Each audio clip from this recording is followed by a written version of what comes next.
Hi, I'm Dave Fornell, the editor of Imaging Technology News, and I'm here with Greg Fryer.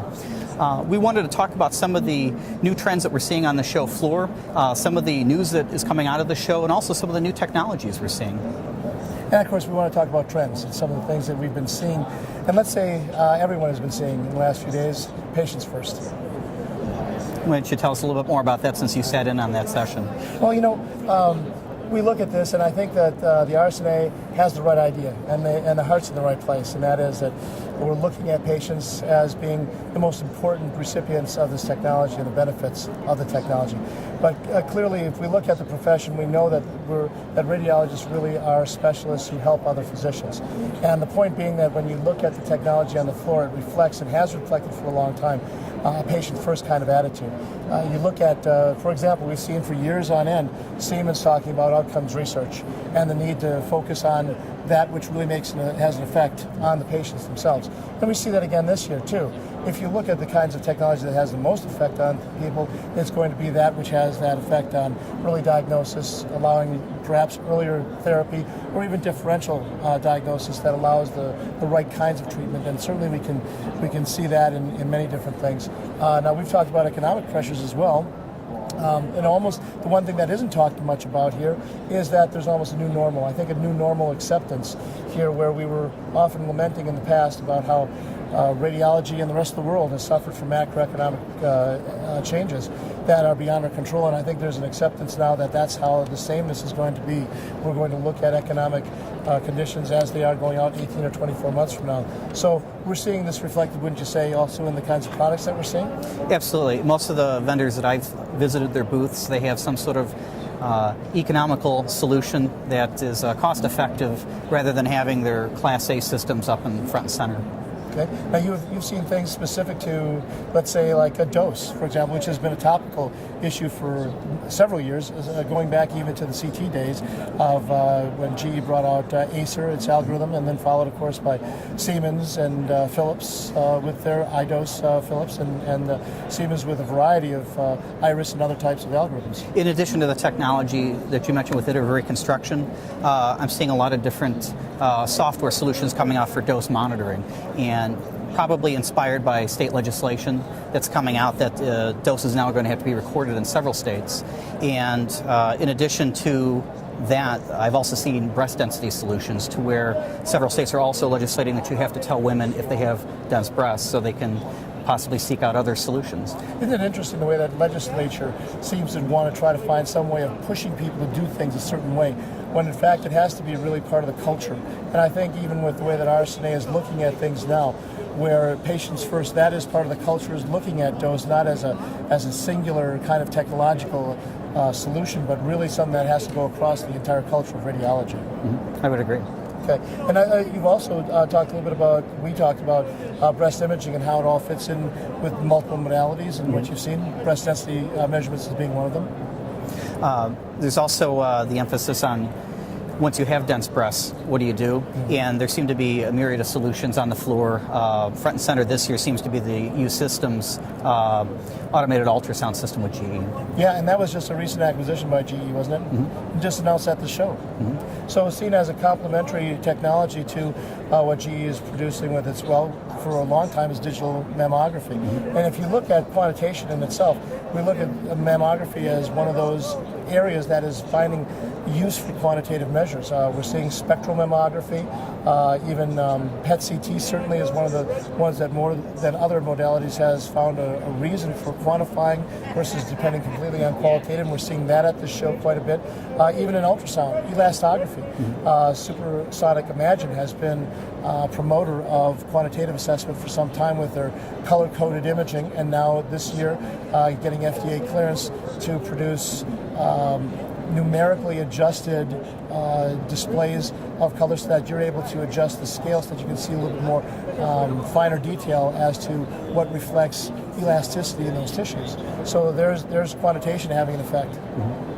I've seen similar software with elastography for other organs other than the breast as well, for the liver, for instance, mm-hmm. with some of the larger vendors. Yeah, absolutely. There are some some game-changing kinds of technology that we've seen as well. And you were talking a little bit about spectral CT.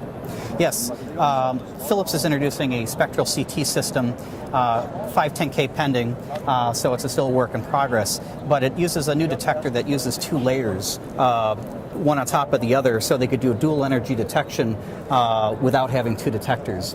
And it produces CT-like spectral imaging, which may give MRI a run for its money. Very good. And I've seen on the ultrasound side where Siemens has come out with the first wireless transducer, which I find very interesting. It's something that I think techs have for a very long time wanted to have. You'll always hear techs talking about how difficult it is ergonomically to work with those cables, and especially when you're in a surgical field where sterility is a big issue.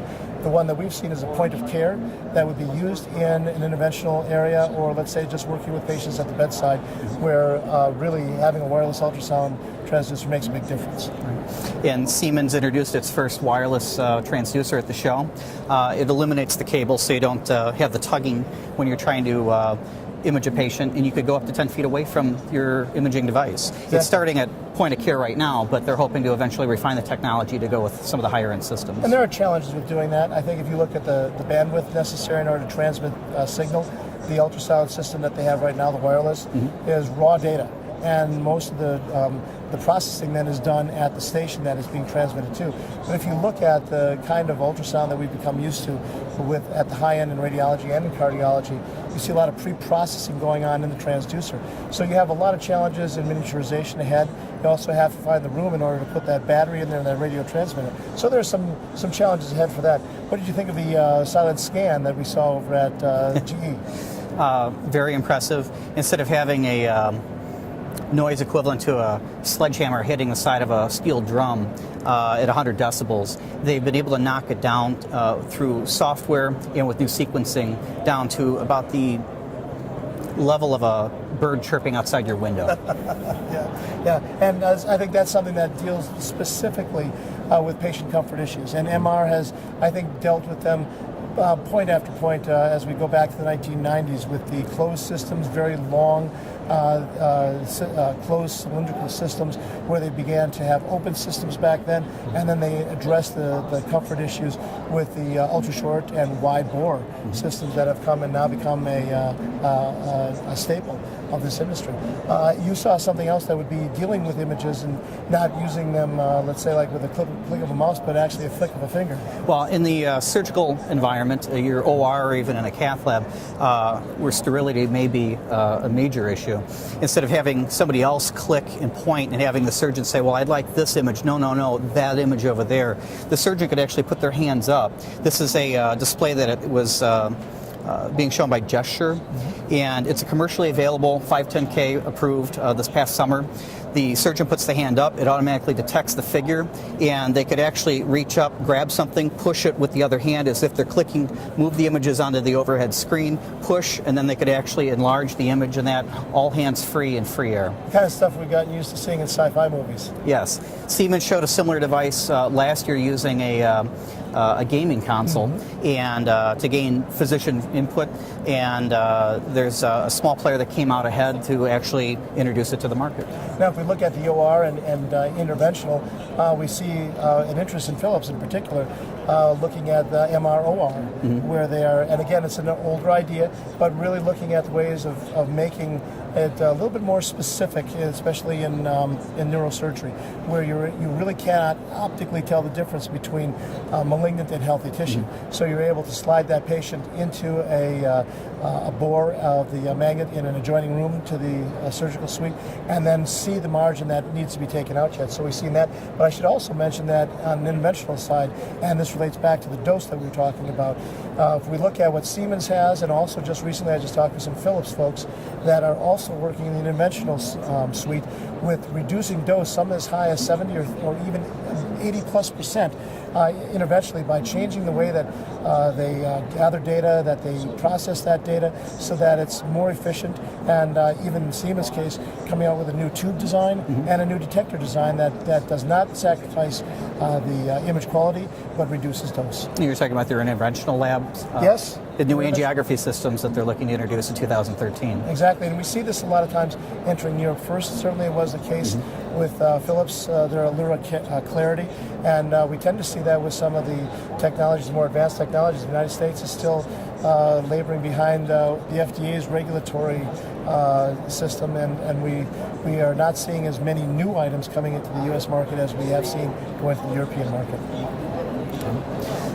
Again, probably a product of the economy. Possibly so, because the European market has perhaps held on to its economic edge a little bit longer than the United States. And we may see that change in the future, but hard to say. Like we say, you go back to what we were talking about at the beginning, a new normal. Mm-hmm. And we may have to deal with the kind of economic issues that we are now dealing with for still quite some time. What else have you seen on the floor that you thought was really innovative or interesting?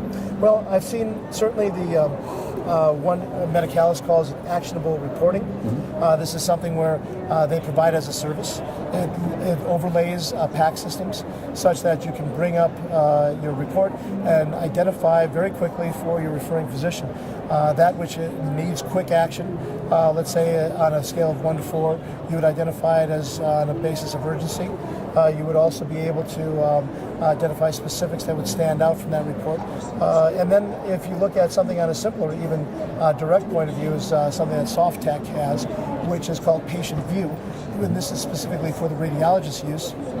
You're able to bring up past records, specific excerpts from past records, so that patients, you're able to see what CTs and MRs they've had, bring up reports, look specifically at some of the images that came along so that you can interpret the newest exam in context of what has been in the past.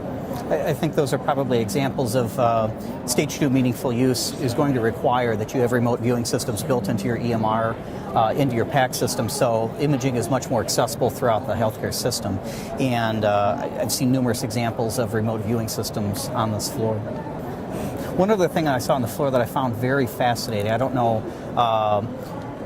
all of its application in the market, possibly for surgical reconstruction or possibly for sale directly to patients, is a sculpture system. It's actually a printer that uses color ink, and it prints on gypsum with a binding agent. It could take a 3D, 4D data set, let's say of a baby in a womb, or a tumor somewhere in the nasal cavity, and you could do your 3D reconstruction and then print an actual sculpture in full size with color coding even on it. And that was being shown by Visua and Vidar Systems, and it's the first time it's been seen at RSNA, and it was very impressive. Well, thank you very much, Greg, for your input. Yeah, and I think it's some very innovative things on the floor this year. Yeah, Dave, it's only day 3 for us, really. Yeah. We still have a couple days to go. Thank you for joining us.